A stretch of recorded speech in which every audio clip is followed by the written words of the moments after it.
사랑하는 12만 여주 시민 여러분, 정론집회 언론인 여러분, 그리고 존경하는 유필선 의장님과 의원 여러분, 오늘 제40회 여주시의회 제1차 정례회의를 맞이해 평소 여주 시민의 삶의 질 향상을 본신을 다해 일하시는 의원님들께 감사 인사를 드립니다. 방금 유필선 의장님 인사말을 통해 여주시 의회에 어떤 일이 있었는지, 어떤 논란이 있었는지, 그리고 그 성과는 무엇인지, 여주시가 추구해야 될 앞으로의 정책적 방향에 대하여 조목조목 설명해 주시고 제시해 주신 것에 대하여 깊은 감동을 받았습니다. 이에 대하여 여주시장인 저를 비롯해 공직자 모두는 의장님께서 말씀하신 내용을 충분히 숙지하고 그 내용에 따라 여주시 행정이 잘 이루어지도록 노력하겠습니다. 최근 기획재정부와 경기도에서 여주시를 비수도권 대상에서 제외하였습니다. 이와 관련 저는 기획재정부와 농림축산식품부 등 관련 부처를 잇따라 직접 방문해 여주시 비수도권 제외의 부당성과 비수도권 편입을 요구하였습니다. 문재인 대통령이 말씀하시는 지역균형 발전을 위해 수도권 농산어촌 기준을 현실화하달라고 건의도 하였습니다. 국민이 몸부대 끼며 사는 현실이 먼저입니까? 아니면 지금과 같은 문제가 발생한 법령 등 제도가 먼저입니까? 물론 제도는 현실을 수렴하고 반영해야 합니다. 제도가 현실을 외면하거나 뒤튼다면 이에 따라 여주 시민의 삶도 왜곡되고 고통을 받게 됩니다. 이번 여주시를 수도권 제외 대상에서 빼놓은 일이 바로 이런 경우에 해당합니다. 경기도는 수도권 제외 지역에 여주시를 포함해 정부에 재건의해야 합니다. 정부는 예비 타당성 평가 시 여주시를 비수도권으로 분류해 수도권 규제 개선의 단초를 마련해 줘야 합니다. 근본 일은 여주시 행정을 돌아보는 계기가 됐습니다. 여주시도 제도라는 형식에 응해요 시민들의 현실을 외면하는 일이 없는지 살피고 또 살피겠습니다. 12만 여주 시민의 뜻이 전달될 때까지 저는 유필선 의장님을 비롯한 의원님들과 시의원 여러분과 한마음 한뜻으로 함께 하겠습니다. 여주시가 수도권 내 비수도권 지역으로 재분류될 수 있도록 최선을 다하겠습니다. 사랑하는 여주 시민 여러분, 이달 초 여주시는 이천 SK 하이닉스로부터 하천수 사용료 23억 원을 징수했습니다. 지난 3월 대전 도보역에서 충주댐 준공에 앞서 SK 하이닉스의 하천중에 허가를 내준 기득 사용 물량에 대해 여주시에 징수 권한이 있다는 취지의 판결에 따른 것입니다. 지자체가 댐 건설 관련 하천수 사용료 징수 권한을 법원으로부터 인정받아 징수한 것은 여주시가 전국 지자체 중 처음입니다. 앞으로 여주시는 매년 4억여 원가량의 하천수 사용료를 해당 업체에 부과할 계획입니다. 제가 시의원이었던 2017년 8월 하천수 사용료 징수에 대해 문제 제기할 때만 해도 많은 분들이 반신반의했습니다. 충주된 건설 이후 30년 가까이 생각지 못했던 일이었고 타 지자체의 법례도 없었기 때문이었습니다. 많은 준비가 필요했습니다. 관계 공무원들과 전문 변호사들이 수시로 머리를 맞대고 법원을 설득해야 할 논리를 찾았습니다. 그런 노력의 결과 우리가 원하는 성과를 얻게 되었습니다. 강천 SRF 쓰레기 발전소 문제도 이와 비슷합니다. 시민의 목소리가 하나 되어야 하고 관계 공무원과 전문 변호사들이 면밀한 행정적, 법적 검토가 있어야 합니다. 사실 강천 SRF 쓰레기 발전소는 SK 하이닉스 물값 징수보다 훨씬 복잡하고 까다로운 문제입니다. 최근 발전소 건축 허가를 당장 취소하라는 의견이 있었습니다. 몇몇 주민들께서 건축 허가 취소를 요구하는 마음은 충분히 이해를 합니다. 그런데 SK 쓰레기 발전소 관련 업체와의 갈등 해결의 목적은 무엇입니까? 여러 차례 말씀드렸다시피 가장 중요한 것은 주민이 승리하는 것입니다. 법과 행정의 원리 그리고 사회적 수용성에 대한 치밀한 이해 없는 내용은 상대가 의도한 결과를 낳을 수 있습니다. 돌이킬 수 없는 심각한 상황이 벌어질 수 있습니다. 현실이 복잡하고 엄혹한 상황을 고려해야 한다는 사실을 이해해 주시길 부탁드립니다. 지난 7일 경기도 행정심판위원회는 여주시가 M다운에게 행한 강천 SRF 쓰레기발전소 공사 중지 명령은 적법 타당한 것으로 최종 판단했습니다. 여주시가 행정심판에서 M다운을 상대로 이긴 것은 행정적, 법적 승리의 신호탄이라 할 수 있습니다. 향후 SRF 쓰레기 발전소 관련 문제에서 새로운 분수령을 맞은 것이라 할 수 있습니다. 여주시는 현재 전문 변호사, 시의회 등과 함께 예상되는 업체 측 대응에 대해 다각도의 법적 근거를 마련 중입니다. 이번 행정심판에서 이긴 것 또한 법적, 행정적, 전략적 대응 과정의 일환이라 보시면 됩니다. 시민 여러분께서는 한 목소리로 업체와 갈등 해결에 힘을 모아주시기를 간곡히 당부드립니다.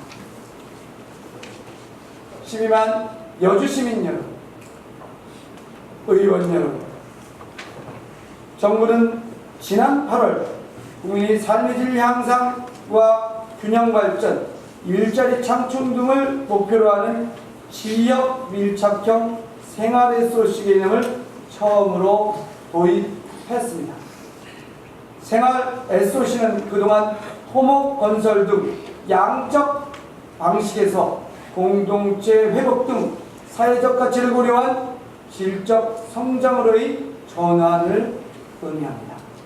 말하자면 그동안 정부 정책의 물적 중심이었다면 이제는 사람 중심으로 변화하고 있는 것입니다.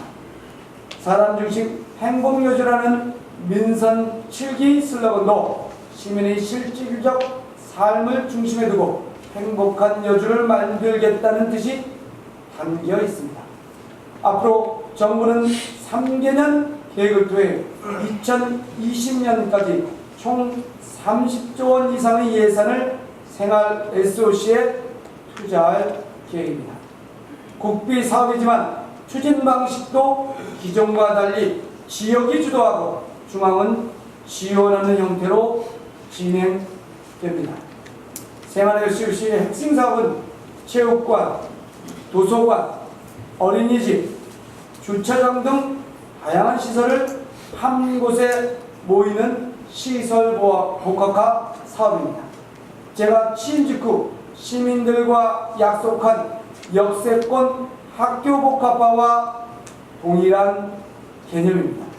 한국 사회가 직면한 저출산 고령화로 인한 인구 감소와 이에 따른 지역 공동체 붕괴에 대한 해법은 결국 함께 쓰고 모아 쓰고 나눠 쓰는 방법밖에 없습니다.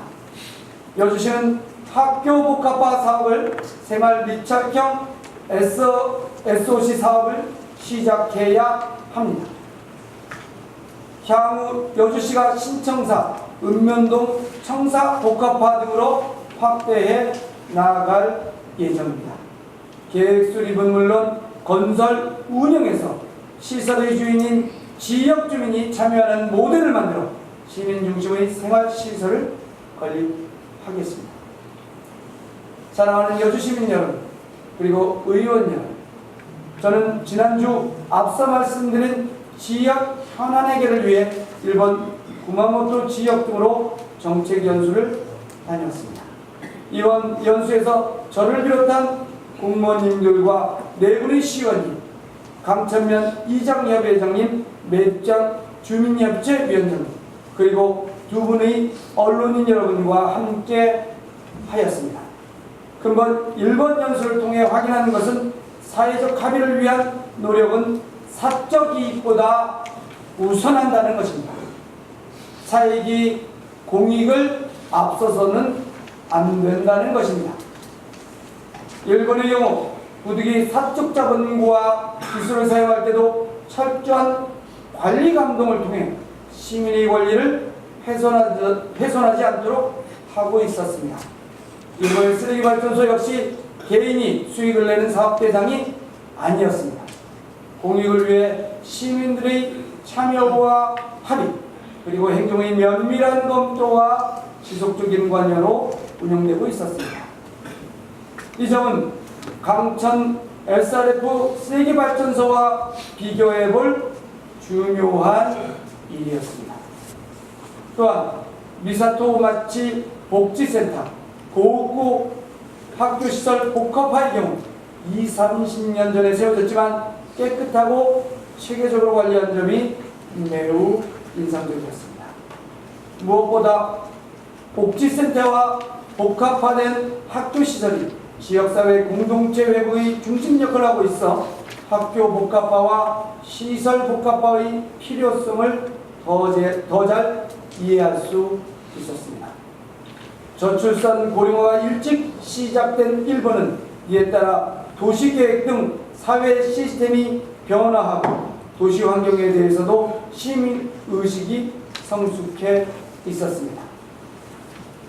일본보다 늦게 저출산 고령화가 시작된 한국이지만 그 속도가 2배 이상 빠른 현실입니다. 가파르게 진행되는 한국의 저출산 고령화에 따른 사회적 충격, 우리가 이제껏 한 번도 경험하지 못한 일이 될 것으로 예측됩니다. 이에 여주시는 당면한 저출산 고령화 현실에 철저하게 대응하도록 하겠습니다. 농업중앙회 여주시 지부가 주관해 일본의 나라시 등 일본의 농업 현장도 살펴보았습니다. 3일간 농업연수에서 저를 비롯해 공무원, 농협 여주시 부장님과 농정지원단장, 농협조합장님과 축척조합장님 등 9분의 조합장님, 농업조합 공동사업법인 대표이사님과 과장님이 함께 하였습니다.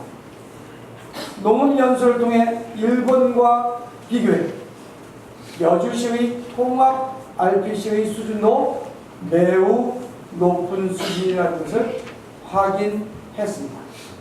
이에 더해 미지의 확보가 무엇보다 중요하다는 것을 또한 확인했습니다. 앞으로 여주시가 전국 최고의 쌀을 생산, 유통, 관리하는 지역이 될 수 있도록 농업행정의 만전을 기하겠습니다. 여주시장으로서 행정의회, 민간 언론, 그리고 농업중앙회와 조합장님 등이 함께한 근본 정책 연수가 여주시 현안의 해결에 실마리를 찾는 소중한 시간이 됐다는 것을 말씀드립니다.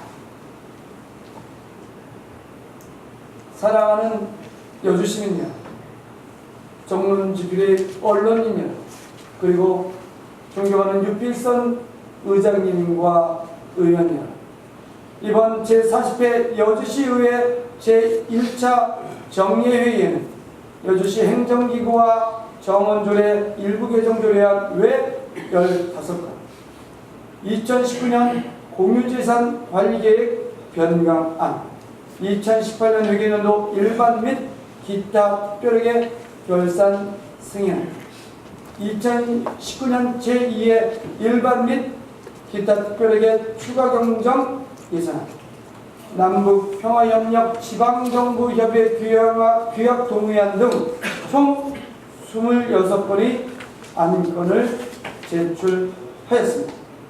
의원님들께서는 제출된 의의 안건에 대해 취지를 충분히 이해하시어 심의 의결해 주시길 부탁드립니다. 심의 과정에서 의원님들께서 주시는 고견은 겸허히 받아들이겠습니다. 또한 이번 정례의 행정 사무감사를 통해 행정의 잘못된 부분을 따끔하게 지적해 주시기 바랍니다. 특히 여주시 행정이 제도를 앞세워 시민의 현실을 외면하는 일은 없는지 면밀히 검토해 주시기 바랍니다. 정례회를 통해 의회와 시민 여러분이 주신 의견은 시정에 적극 반영할 것을 약속드리겠습니다. 앞으로도 여주 발전을 위해 의원님들을 비롯해 여주 시민과 함께 소통하며 나아가겠습니다. 여주 시민 여러분과 의원님 여러분들의 가정에 항상 건강과 행복이 함께 하시길 기원드립니다. 경청해 주셔서 감사합니다.